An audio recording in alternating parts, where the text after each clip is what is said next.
안녕하세요.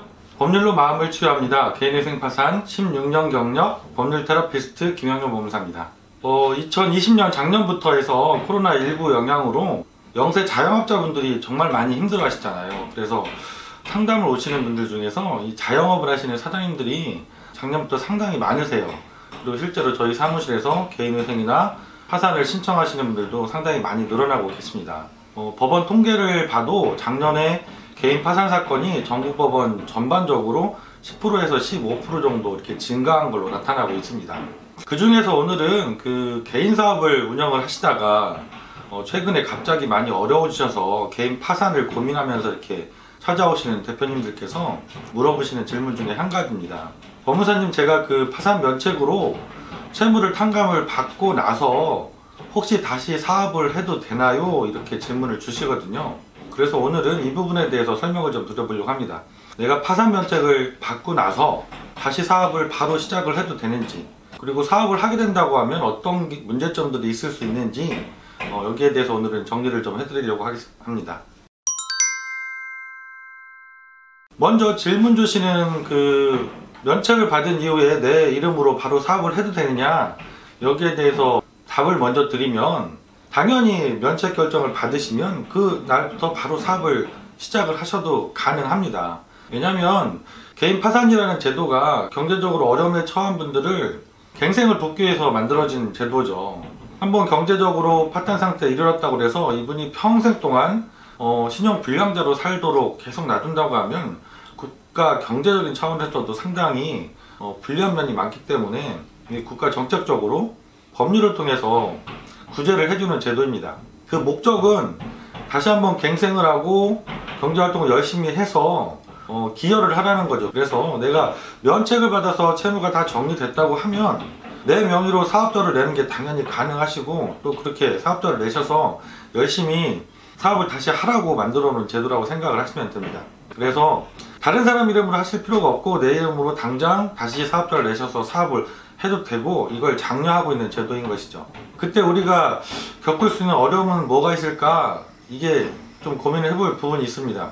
첫 번째로 제가 그 상담을 진행하다 보면 문제가 되는 부분이, 아무래도 사업을 운영하시던 사장님들은 금융기관에서 대출받은 돈이 연체가 되고 카드값이 연체가 되고 이런 경우들도 많지만, 이것과 함께 세금이 체납되어 있는 경우들도 상당히 많이 계세요.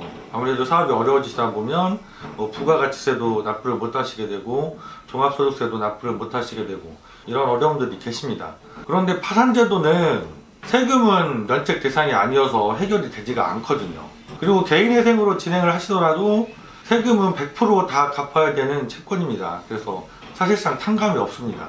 그러다 보니까 사업을 운영하시다가 금융기관 채무도 많지만 그것과 함께 세금도 체납된 금액이 많다고 하시면, 사실은 금융기관 채무는 해결이 되지만 세금이 다 해결이 되지 않기 때문에 어찌 보면 반쪽짜리가 될 수도 있어요. 그래서 면책을 받은 이후에 내 이름으로 사업자를 내는 게 가능은 하지만 이 체납세금 때문에 사실상 어려움을 겪을 수가 있습니다. 그리고 두 번째로, 그 면책을 받으신 이후에 내 명의로 사업자를 내셨는데 또 어려움이 있을 수 있는 부분은, 아무래도 그 파산 면책 이후에는 5년 동안은 금융기관에서 대출이 좀 어려우시잖아요. 그래서 사업자금이 혹시 부족하신 경우에 대출 받기가 어렵기 때문에 좀 사업 운영자금을 마련하는데 어려움이 있을 수 있다. 이 두 가지 정도가 면책을 받은 이후에 사업을 하시더라도 좀 어려운 부분이라고 생각이 듭니다.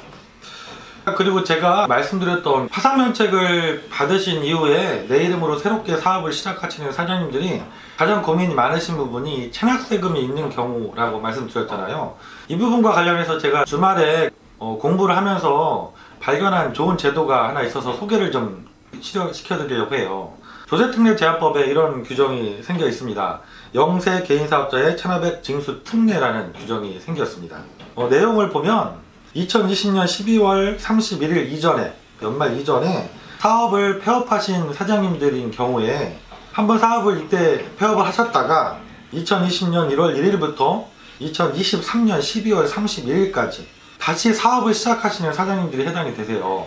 그래서 사업자 등록을 다시 신청을 하시고 1개월 이상만 사업을 계속하고 있으시면 이 신청을 하실 수가 있는데요. 신청을 하시게 되면 어떤 혜택을 받으실 수가 있냐면, 징수곤란 체납액 중에서 가산금 이미 붙어 있거나 하면 그 가산금 전액에 대해서 납입 의무를 면제를 해줍니다. 그리고 그 체납된 그 세금을 최장 5년까지 분납할 수 있도록 해줍니다. 그래서 그 체납된 가산금을 면제해주고 원금만 최장 5년으로 납입을 분납해서 할 수 있기 때문에 상당히 좋은 제도라는 생각이 들어요. 사장님들이 보통 폐업을 하셨다가 다시 사업을 시작하실 때 체납세금이 많으면 내 이름으로 뭔가를 새로 시작하시면 당연히 세무서에서 압류가 들어오니까 그게 걱정에 대해서 사업을 다시 하시는 걸 어려워 하시거든요. 그런데 이 제도를 이용하시면 가산금을 면제받고 또 5년까지 최장 이렇게 분납해서 나머지 세금 원금을 나눠낼 수 있으니까 좀 부담이 훨씬 좀 적어질 거라는 생각이 듭니다. 그래서 파산면책 제도를 고민하고 계신데 그 이후에 내가 취업을 하거나 다른 일을 하기는 어렵고 기존에 했던 사업을 다시 해야만 하는 사정이라고 하시면 영세 개인사업자의 징수액 특례 제도를 잘 활용을 하셔서 다시 한번 사업을 시작해 보시는 것을 고민해 보시면 좋을 것 같습니다. 다음 시간에도 많이 궁금해 하시고 제가 상담하면서 여러분들이 고민하시는 부분을 잘 찾아서 또 좋은 영상으로 찾아뵙도록 하겠습니다. 김영룡 법무사였습니다. 감사합니다.